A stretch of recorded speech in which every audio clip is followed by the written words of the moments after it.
Hello guys, in this video I'm going to show you how to get unlimited hearts in the Duolingo app. First we have to open up the application, and here it opens up in the home menu where we have our lessons. From here we just go into the top row and tap on the lingots, and here if we scroll down under hearts we have unlimited hearts. And if we tap on free trial, we can get a free trial of Duolingo Super, which is the premium version of Duolingo, and we have a 2-week free trial. And if you tap on try for X amount, we can try it for 2 weeks.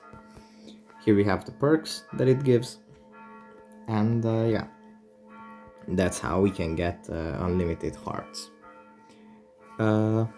Yeah, that's pretty much it for this video. Hope it was helpful for you guys, and I'll see you in the next one.